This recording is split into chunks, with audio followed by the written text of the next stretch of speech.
Chapter 7, The Beeping. The sound was already there when Licole opened her eyes. Steady, sharp, unforgiving. Beep, pause, beep, pause, beep. Her face tightened against the pillow. At first she didn't move, didn't fully wake up, just listened. Beep, pause, beep. Her eyes opened slowly. The ceiling came into view, same as always. Same faint lines, same light stretching across it from the window. Nothing different, nothing wrong, except beep, pause, beep. Licole frowned. She pushed herself up onto her elbows, listening harder now. Lamont, she called, her voice still heavy with sleep. No answer. The sound didn't change, didn't pause, didn't react. Beep, pause, beep. She sat up slowly, her body moving with that same slight delay she had been feeling. Her feet touched the floor, cold, grounded, real. But the sound followed her, not from one direction, not from one place, just everywhere. Beep, beep. What is that? She whispered. She stood up and stepped into the hallway. The house looked normal, too normal.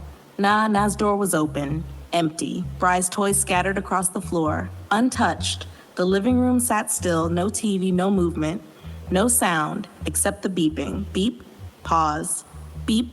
Licole's chest tightened. Okay, she said under her breath, trying to stay calm. Okay, find it. She walked into the kitchen first, checked the stove, the microwave, the smoke detector. Nothing. Beep, pause, beep. She opened the refrigerator. Cold air hit her face. Silence inside. She closed it quickly. The sound didn't change, didn't move, didn't stop. Her head began to ache, that same pressure, but stronger now, more insistent. She pressed her fingers to her temple. Where is that coming from? She said louder this time. No answer, just beep, pause, beep. Her breathing picked up slightly. Not panic, not yet, but close enough to feel it building. She moved faster now, room to room, checking everything, closets, counters, corners, nothing. The sound stayed the same, constant, unmoving. Beep, pause, beep. Licole covered her ears. It didn't help. The sound wasn't outside of her. It was inside the space around her, wrapped around her, following her. Her chest rose and fell quicker now, frustration creeping in. Stop, she said under her breath. The sound continued. Beep, pause, beep. Her eyes darted toward the bathroom. The door stood slightly open. Quiet, still, something about it pulled her forward. She walked toward it slowly, pushed the door open. The room looked normal, sink, mirror, tub, nothing out of place. But the beeping felt louder here, closer. Beep, pause, beep. Licole turned the faucet without thinking. Water rushed out hard, filling the tub. The sound of it crashed against the silence. For a moment, just a moment, it drowned everything else out. She exhaled, relief flickering across her face, then beep, pause, beep, still there, still cutting through everything. Her frustration snapped.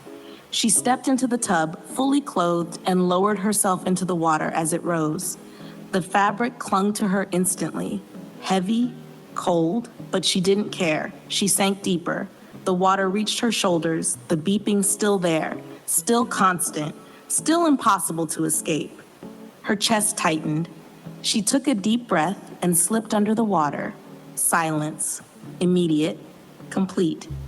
The sound disappeared. Relief flooded her body, her muscles loosened, her eyes closed. For the first time since waking, quiet. Then voices, faint at first, muffled, like they were being carried through something thick. Levels are extremely high. Licole's eyes opened underwater. Her body went still. Another voice. It's throughout her entire system. Her heart started to pound. The sound of it filled her ears.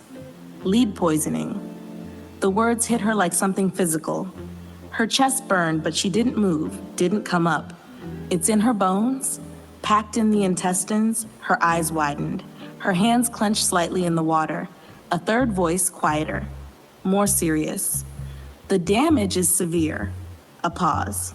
Then, she may not be able to have children again. Licole's chest seized. Her lungs screamed for air, but she stayed under for 1 second longer, trying to hear more, trying to understand. Then her body took over.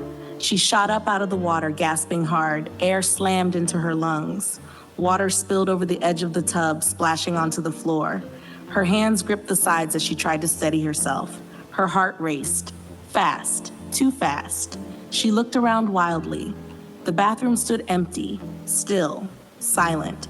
No voices, no people, nothing, just her, soaked, breathing hard, alone. What? She choked, her voice shaking. What was that? The question echoed faintly in the room, unanswered. Her chest rose and fell as she tried to slow her breathing, tried to make sense of it. Doctors, voices, things inside her body, things she didn't understand. Her hands trembled as she pushed wet hair back from her face. "This don't make sense," she whispered. Nothing responded, nothing changed. But as the silence settled back in, soft, familiar, unavoidable, the beeping returned. Beep, pause, beep. And this time, it didn't just sound like noise, it sounded like something keeping track of her.